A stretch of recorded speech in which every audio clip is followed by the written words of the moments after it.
ಸನ್ನಿಧಾನಗಳವರು ಒಳಾಂಗಣಕ್ಕೆ ಪ್ರವೇಶಿಸುತ್ತಿದ್ದಂತೆಯೇ ಶ್ರೀ ಲಕ್ಷ್ಮೀ ನರಸಿಂಹರಿಗೆ ವಸ್ತ್ರವನ್ನು ಮತ್ತು ಪುಷ್ಪವನ್ನು ಸಮರ್ಪಿಸಿ ಮಹಾಮಂಗಳಾರತಿಯನ್ನು ನೆರವೇರಿಸಿದರು.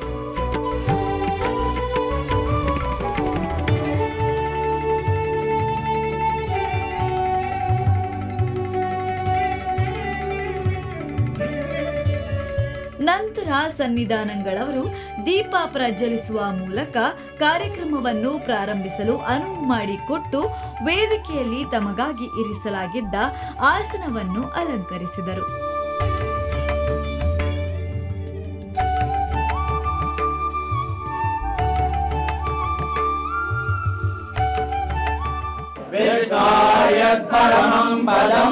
ಸಂತೋಮಿವತಿತ ಪುನಃ ಪುನಂದೋ ಯತ್ರ ಧೀರಾ ಮನಸಾ ವಾಚಮಗ್ರತಾ ಅತ್ರಾಸಕಾಯ ಸಖ್ಯಾನಿ ನಿಧಾನತೆ ಭದ್ರೈಷಾಂ ಲಕ್ಷ್ಮೀರ್ನಿಹಿತಾ ಶಿವಾಜಿ ಪಾತ್ರಂ ಮಧೋ ಪೂರ್ಣಂ ದದಾತಿ ಮಧುರ್ಯೋ ಧಾರಣಿ ಏಕದಾ ಧರಣಿ ಏಕದೈವ ಯಜಮಾನಾಯ ಯಸ್ಯೋ ದದಾತಿ.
ಪರಮ ಪೂಜ್ಯ ಜಗದ್ಗುರು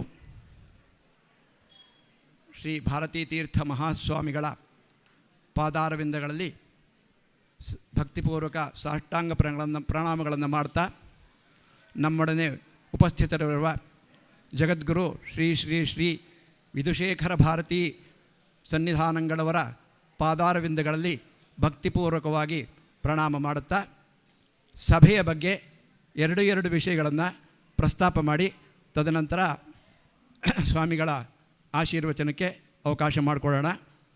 ಎಲ್ಲರೂ ನಿಶ್ಶಬ್ದತೆಯನ್ನು ಕಾಪಾಡಿ. ಈ ಸಭೆ 1994ರಲ್ಲಿ ಪ್ರಾರಂಭ ಆಯಿತು. ಸಭೆ ಹೆಸರು ವಿವೇಕಾನಂದನಗರ ಬ್ರಾಹ್ಮಣ ಮಹಾಸಭೆ. ಈ ಜಾಗದ ಬ್ರಾಹ್ಮಣ ಸಮುದಾಯ ಹೆಚ್ಚಿರುವುದರಿಂದ ಹಾಗೂ ಹಿಂದೂ ಸನಾತನ ಪರಂಪರೆಯ ಅಭಿಮಾನಿಗಳು ಅದನ್ನು ಶ್ರದ್ಧೆಯಿಂದ ನಡ್ಕೊಳ್ಳೋರ ಸಂಖ್ಯೆ ಹೆಚ್ಚಿರೋದ್ರಿಂದ ಇಲ್ಲೊಂದು ಈ ಥರ ಧಾರ್ಮಿಕ ಕೇಂದ್ರದ ಅವಶ್ಯಕತೆ ಇದೆ ಎನ್ನುವಂಥ ವಿಷಯವನ್ನು ಆಗಿನ ಜನ ಮನಗಂಡು 94ರಲ್ಲಿ ಈ ಸಭೆಯನ್ನು ಪ್ರಾರಂಭ ಮಾಡಿದರು. 2001ನೇ ಇಸ್ವಿನಲ್ಲಿ ಲಕ್ಷ್ಮೀ ನರಸಿಂಹ, ಗಾಯತ್ರಿ, ಗಣಪತಿ ಹಾಗೂ ಮಾರುತಿ ಅವರ ಪ್ರತಿಷ್ಠಾಪನೆಯನ್ನು ವಿದ್ಯುಕ್ತವಾಗಿ ನೆರವೇರಿಸಲಾಯಿತು. 2002-2003ರಲ್ಲಿ ಮಹಾಸನ್ನಿಧಾನಗಳವರು ಇಲ್ಲಿಗೆ ದಯಮಾಡಿಸಿ ಎಲ್ಲರಿಗೂ ಭಕ್ತರಿಗೆ ಆಶೀರ್ವದಿಸಿ ಭಗವಂತನ ಸನ್ನಿಧಾನದಲ್ಲಿ ಎಲ್ಲರನ್ನೂ ಪರಿಪೂರ್ಣವಾಗಿ ಆಶೀರ್ವದಿಸಿದರು.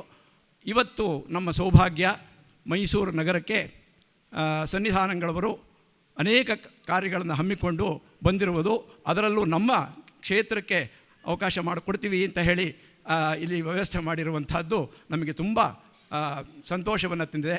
ನಾವು ಹೋಗಿ ಶೃಂಗೇರಿಯಲ್ಲಿ ಅವರನ್ನು ಪ್ರಾರ್ಥನೆ ಮಾಡಿದಾಗ ಸಂತೋಷವಾಗಿ ಬರ್ತೀನಿ ಅಂತ ಹೇಳಿ ಅವರು ದಯಪಾಲಿಸಿದರು, ಅನುಜ್ಞೆಯನ್ನು ದಯಪಾಲಿಸಿದರು. ಅದರಂತೆ ನಾವು ಇವತ್ತು ಈ ವ್ಯವಸ್ಥೆಯನ್ನು ಮಾಡಿದ್ದೇವೆ. ನಾನು ಅತಿ ಸಂಕ್ಷಿಪ್ತವಾಗಿ ಹೇಳಬೇಕು ಅಂತಂದರೆ ಎಲ್ಲ ಹಬ್ಬ ಹರಿದಿನಗಳು, ಉಪಕರ್ಮ, ಮತ್ತು ರಾಮನವಮಿ, ನರಸಿಂಹ ಜಯಂತಿ ಮತ್ತು ಯುಗಾದಿ, ಪಂಚಾಂಗ ಶ್ರವಣ ಇತ್ಯಾದಿ ಎಲ್ಲ ವಿಷಯಗಳನ್ನು ಸನಾತನ ಧರ್ಮಕ್ಕೆ ಸಂಬಂಧಿಸಿದ ಯಾವುದೇ ಒಂದು ಹಬ್ಬ ಹರಿದಿನವಾಗಲಿ ವಿದ್ಯುಕ್ತವಾಗಿ ಆಚರಣೆ ಮಾಡುವ ಮೂಲಕ ಇಲ್ಲಿನ ಹೆಚ್ಚು ಜನಾಂಗಕ್ಕೆ ಈ ಒಂದು ಧರ್ಮಶ್ರದ್ಧೆಯ ಅರಿವು ಉಂಟಾಗಬೇಕು ಅನ್ನುವಂಥ ದೃಷ್ಟಿಯಿಂದ ಮಾಡ್ತಾಯಿದ್ದೀವಿ. ನಮಗೆ ತುಂಬ ಇಲ್ಲಿ ಸಹಕಾರ ಪ್ರೋತ್ಸಾಹ ಎಲ್ಲ ಇದೆ. ಅನುಯಾಯಿಗಳು ತುಂಬ ಜನ ಇದ್ದಾರೆ. ಈ ಒಂದು ಧರ್ಮಶಾಲಾ ಏನಿದೆ ಇದು 2020ನೇ ಇಸವಿ ಆಗಸ್ಟ್ ತಿಂಗಳಲ್ಲಿ ಭೂಮಿ ಪೂಜೆ ಆಯಿತು. ಆ ಗುರುಗಳ ಅನುಗ್ರಹದಿಂದ ಸನ್ನಿಧಾನದ ಎಲ್ಲ ದೇವತಾ ಅನುಗ್ರಹದಿಂದ ಇದು ಕೋವಿಡ್ ನಂತರದ ಸ್ವಲ್ಪ ತೊಂದರೆ ಆದರೂ ಸಹಿತ ಕೋವಿಡ್ ನಂತರದ ಪೀರಿಯಡ್ಡಲ್ಲಿ ಇದು ಕಂಪ್ಲೀಟ್ ಆಗಿ ಗುರುಗಳ ಒಂದು ಪರಮಾಶೀರ್ವಾದದಿಂದ 3ನೇ ತಾರೀಕು ಮಾರ್ಚು, ಇದೇ ತಿಂಗಳ 3ನೇ ತಾರೀಕು ಮಾರ್ಚು ಲೋಕಾರ್ಪಣೆಗೊಂಡಿತು. ವಿದ್ಯುಕ್ತವಾಗಿ ಈ ಗುರುಗಳು ತಾವು ಪಾದಾರ್ಪಣೆ ಮಾಡಿ ನಮಗೆಲ್ಲ ಆಶೀರ್ವದಿಸಿ ಜ್ಯೋತಿ ಬೆಳಗುವ ಮೂಲಕ ಮತ್ತೊಮ್ಮೆ ನಮಗೆ ಆಶೀರ್ವದಿಸ್ತಾ ಇದ್ದಾರೆ. ಇನ್ನೂ ಹೆಚ್ಚಿನ ಸಂತೋಷ.